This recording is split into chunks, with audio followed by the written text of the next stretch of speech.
Yes, so we learned about the president, the qualifications of a presidentship. Now we will learn about the powers of the president. Powers. What are the powers for of the president?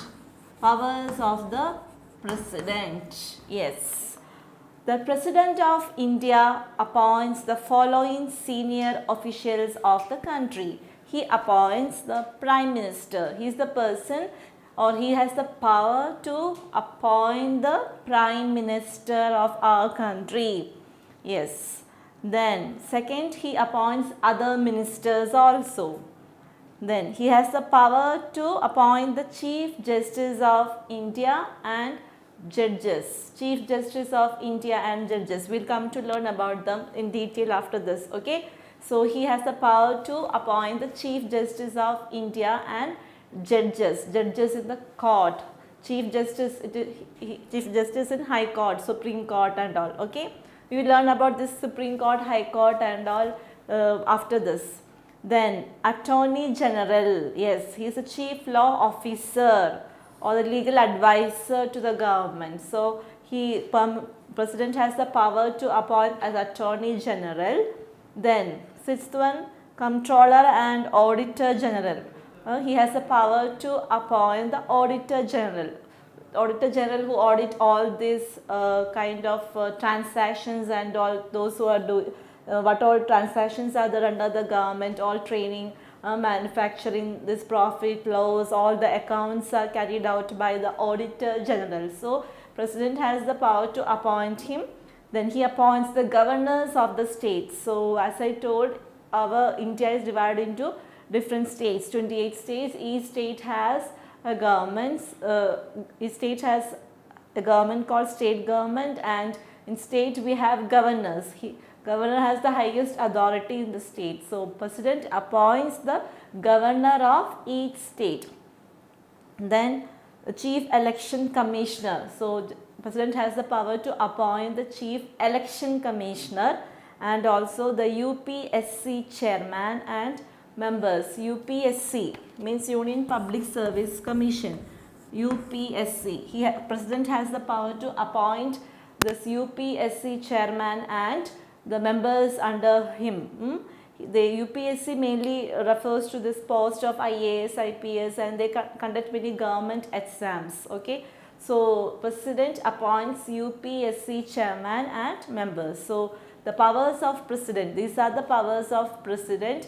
He is the head of the entire country. So he has the power to appoint the Prime Ministers, other ministers, Chief Justice of India and judges, Attorney General, the Chief Officer, Law Officer we say, the legal advisor of the government, that is Attorney General. Then Comptroller and Auditor General who audit all the transactions of the government, the profit loss, all accounts. Then governors, President appoint the governor of states. He appoint the Chief Election, the main person of the Election Commissioner. Then UPSC Chairman and members. So these are the powers of a President. Yes, so we learned about President. He is the head of the entire country, and he is the Supreme Commander of Armed Forces. He appoints the Chief of Army, Navy and Air Force, the three military forces of our country, India. Then we learned about, yes, he can hold the office for 5 years. Term period of a president is 5 years, and he is elected by the Electoral College. Electoral College means members of both the houses of Parliament. Parliament is the law-making body of the government, and also the state legislative assemblies. There many elected members are there. They together with the members of the houses of Parliament elect the president. Yes, and he can become the president again after 5 years. After the by conducting election, he can re-elect again also. Then qualifications, yes, he must be a citizen of India. His age should be 35 or above it. He should not be below 35 years of age. He should not hold any office under government, and he should be a member of Lok Sabha. These are the qualification of a presidentship.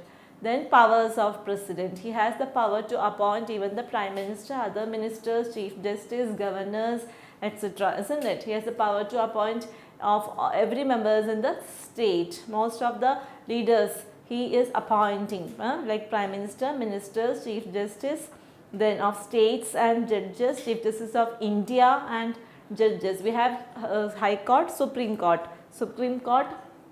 for India, central government. So there we have chief justice of India, and in each state also we have high court. There also chief justice and judges are there. So wherever we have high court, supreme court, the justice and judges who appoints president.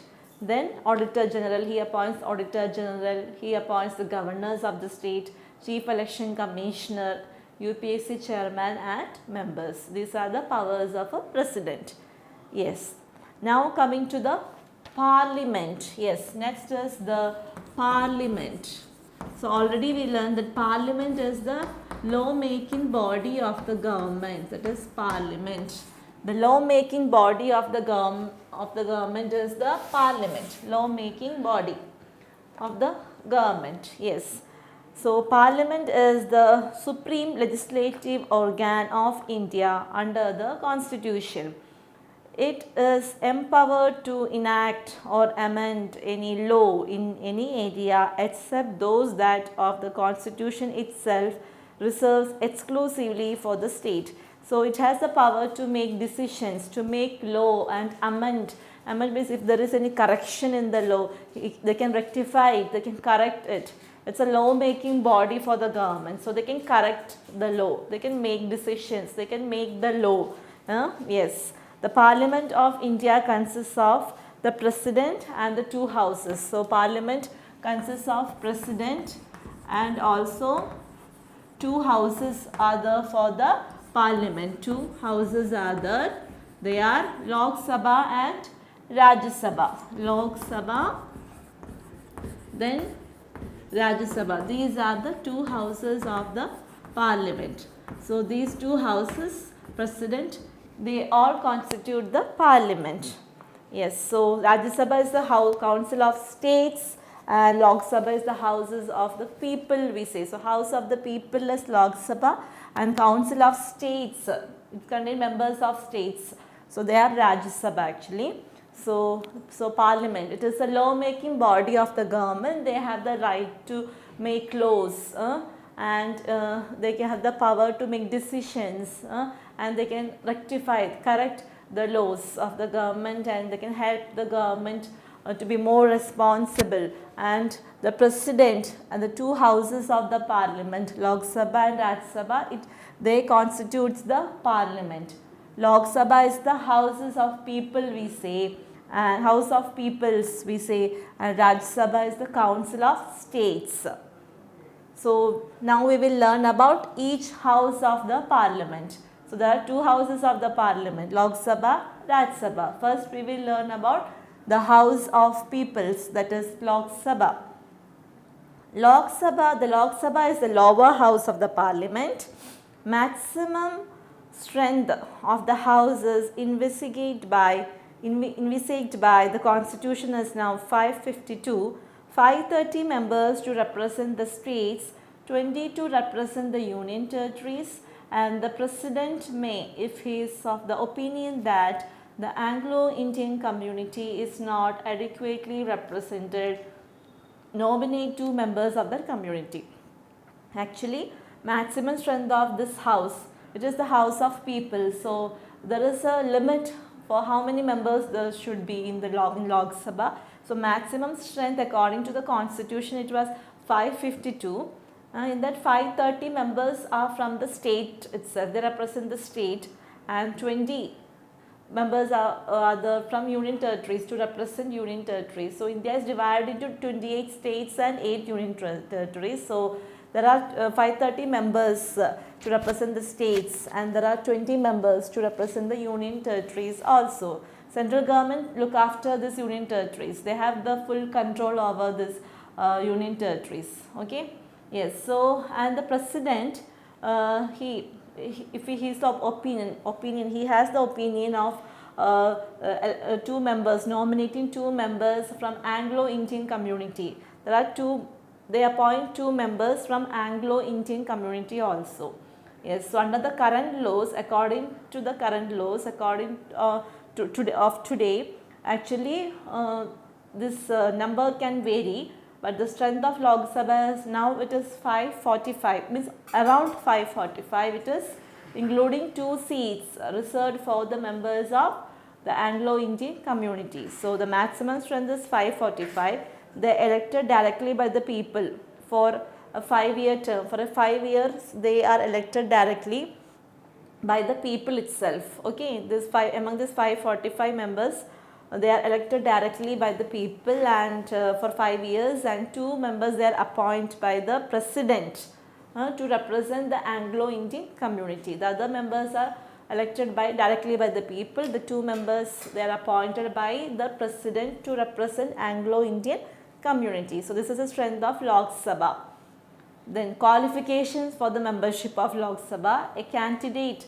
So Lok Sabha, how many members? The strength is maximum 545 Lok Sabha. Okay. Yes.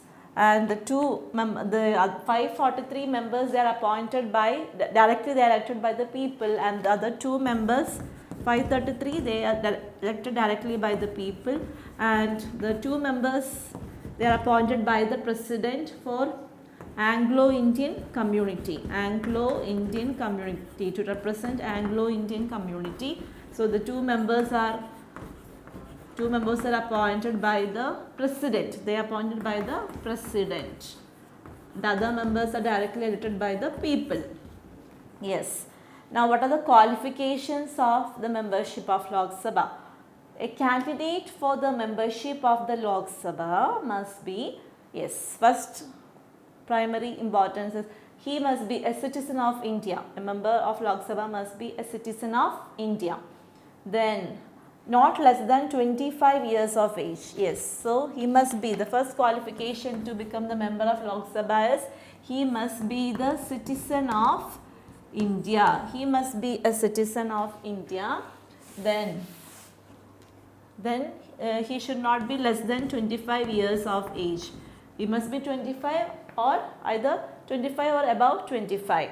Should not be less than 25 years of age, and he possesses such other qualification as may be prescribed by Parliament by law, and other qualification which the Parliament is telling same that qualification he should have. So these are the qualifications to become a member of Lok Sabha. Main thing is he must be a citizen of India and his age should be either 25 or above, and he possesses the other qualification that prescribed by Parliament. Yes, so that's about Lok Sabha. So Parliament has 2 houses, Lok Sabha and Raj Sabha. Lok Sabha is the house of the people. So the Lok Sabha, according to the constitution, the maximum strength it was 552. Yes, and in that 530 members are there from the state to represent state, and other 20 members to represent union territories and all, and 2 members are appointed by the president to represent Anglo-Indian community. But now according to the current laws, it is around, the maximum members around 545, and 543 members are appointed, they are elected directly by the people, and the 2 members are nominated by the president to represent Anglo-Indian community. Yes, and the qualifications are, yes, he must be the citizen of India and he must complete 25 years of age. Yes, and he must possess some other qualifications that are prescribed by the Parliament by law. Yes, that's about Lok Sabha. So the other houses, yes, the Council of States, that is Raj Sabha. Raj Sabha is known as Council of States. So let us see what is Raj Sabha and how many members are there in Raj Sabha. Okay. Yes, so next is Raj Sabha, Council of States. The Constitution fixes the maximum strength of the Raj Sabha at 250, and current laws provision for 245 members.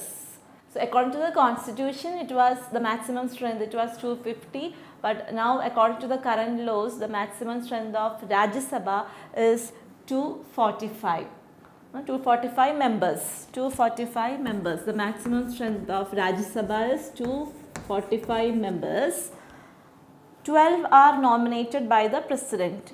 From this, 12 members are nominated, directly appointed by the president, and they should have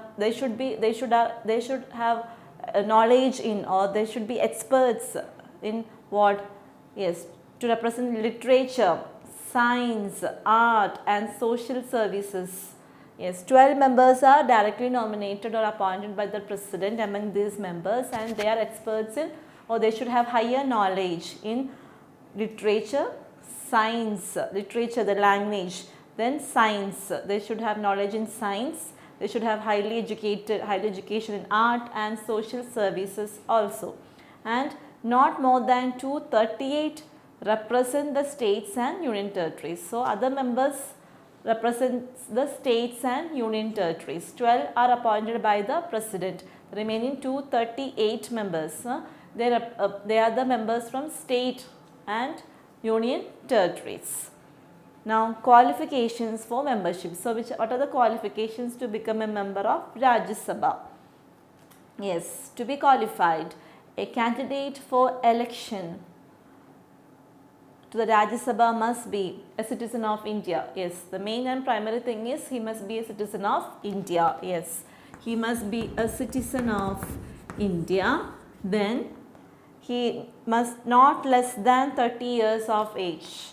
Yes, he should complete 30 years of age, or he should above 30 years, or he should have 30 years. He should not be less than 30 years of age, and possesses such other qualification as may be prescribed by the parliament. Yes, so these are the qualifications to become the member of Rajya Sabha.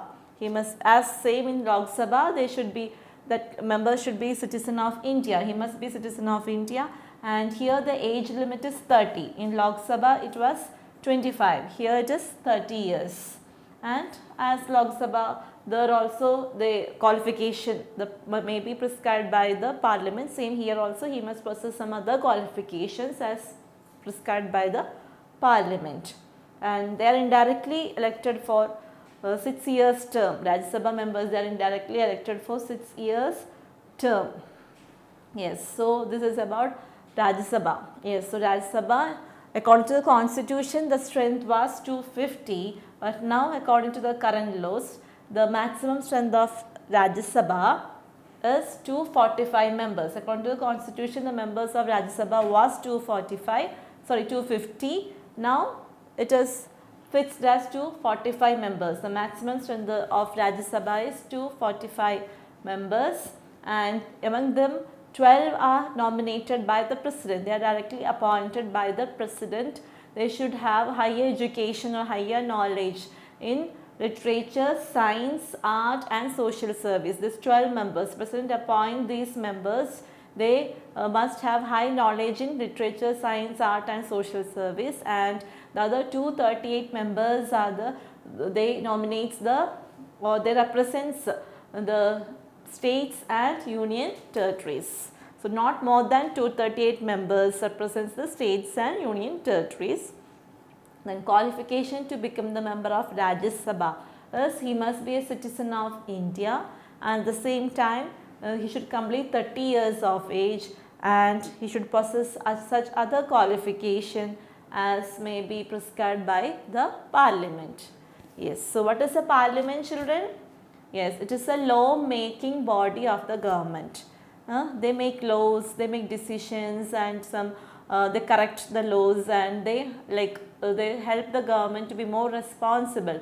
So in parliament we have two houses like Lok Sabha and Rajya Sabha. Lok Sabha is the house of peoples and Rajya Sabha is the council of states, we say. So Lok Sabha, according to the constitution, it was the maximum strength was 552. Then the strength has changed. It is around now 545, including 2 seats are reserved for Anglo-Indian community. These 2 members are appointed by the president.